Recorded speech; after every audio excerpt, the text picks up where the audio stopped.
Fails! So welcome back to this week's episode of Fail Film on Friday. In today's case, we are actually going to be discussing a case out of Atlanta, Georgia. And so if you're wondering why the background looks different, because I normally record with like a white background, it's because I just moved into my first apartment. And so this is the first video that I'm recording in said apartment. So like if the quality looks different, my face looks kind of different, that's kind of why. So hopefully within the next few videos, we'll have it straightened out. And so I hope you enjoy this video, and let's just go get started. You had your fun, bet you're sorry now. You dressed me in white to just lay me down. I would've stayed till death took me out, but then you fucked up and gave me the gun. So I'll give you one more shot. So of course we always start off with our killers. Our first killer technically is LaShirley Morris. She was born sometime in 1990. I can't get the exact day. LaShirley Morris has a sister named Glendria Morris, who was born in 1992. And so those two women are important to the story for obvious reasons. And so there's another character to the story. He also plays a major part. His name is Kawan Mason, and him and his twin brother. So he was a twin. He was born on May 31st, 2014. And so his biological mother, Geraldine Mason, she apparently was unable to take care of them because she would abuse them and like leave them home alone. And so eventually the kids basically ended up getting taken away. And so she suggested that Glendria, because apparently she was the children's godmother. So it was Kajuan, his twin, and like two other kids. So it's like 4 kids altogether. And his mom basically suggests that Glendria takes custody of all 4 kids while she's in jail. She gets out of prison and she tries to get temporary custody of Kawan and his twin, but it is denied. So Glendria still has custody of all 4 of them. Georgina would of course get suspicious of Glendria and basically say that like she refused, and she would later say that like Glendria refused for her to see the twins that she brought into this world.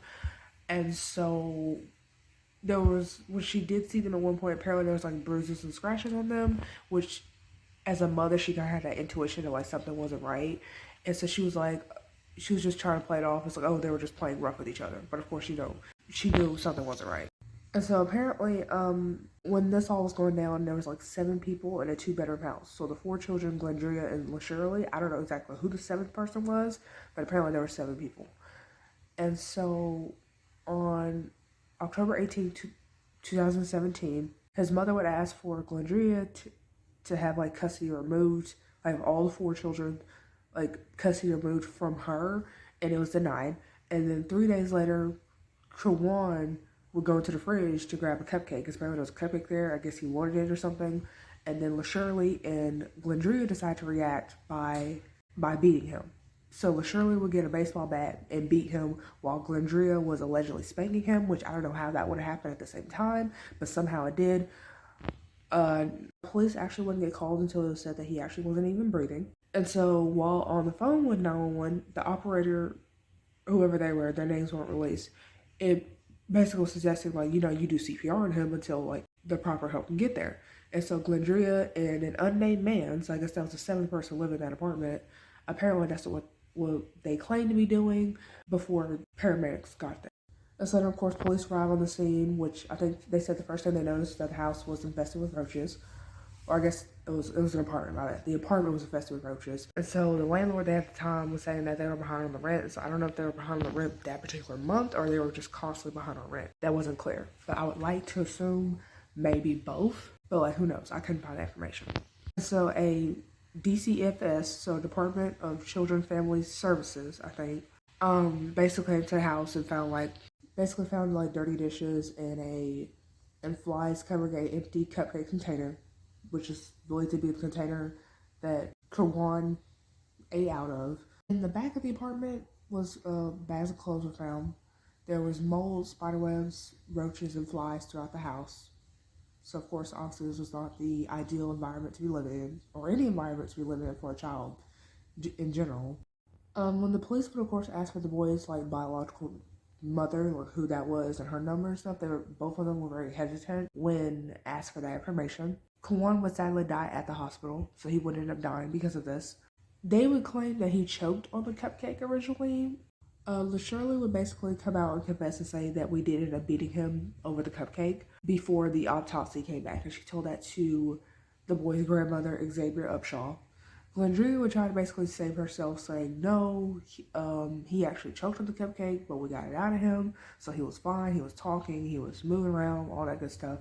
And then he went back to sleep, and that is when we found him unresponsive. We went to go check. But of course, the autopsy, because you gotta do an autopsy, because all these different stories, it came back with blunt force trauma, which of course was consistent with the beating of the baseball bat.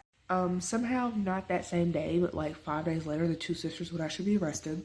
Despite the serious charge on them, they somehow both got bond, and it was set at $200,000. And so, because of the situation, neither one of them, like LaShirley or Glendria, were allowed to have contact with any children under the age of 15, even if it was their own child. On February 9th, 2019, LaShirley, along with 4 other inmates, were actually said to have gotten involved into a fight with 2 other inmates. And so the 2 other inmates had to go to the hospital. They believe that it was a gang-related incident because they didn't exactly release like what exactly led up to the fight or like who started the fight, but apparently like somebody ran into somebody's cell and they just started fighting, and then the 2 girls obviously lost, and I guess they needed to go to hospital with their injuries. So sadly, LaShirley was one of the aggressors and not the one getting beat the lights out of. So there's that. And so all 5 of those women, they will be charged with assault and battery, failure to comply, interference with security operations, and attempting to control other inmates.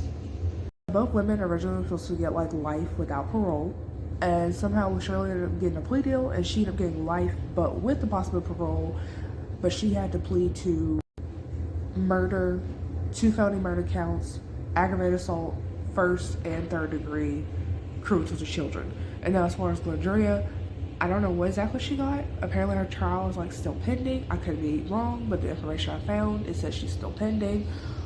But from what I saw, she is possibly looking at life if she hasn't already been sentenced. And so that was the same case of a boy who was murdered simply over a cupcake. And so I guess the moral of that story is like, be careful who you leave your children around, because just because you think that person might be okay doesn't mean they actually are. And so you might end up losing your life, or your child might end up losing your life over something as stupid as a cupcake. And so yeah, that was the second case for this week of Fail from Friday, and I'll see you fail from this next one. Bye.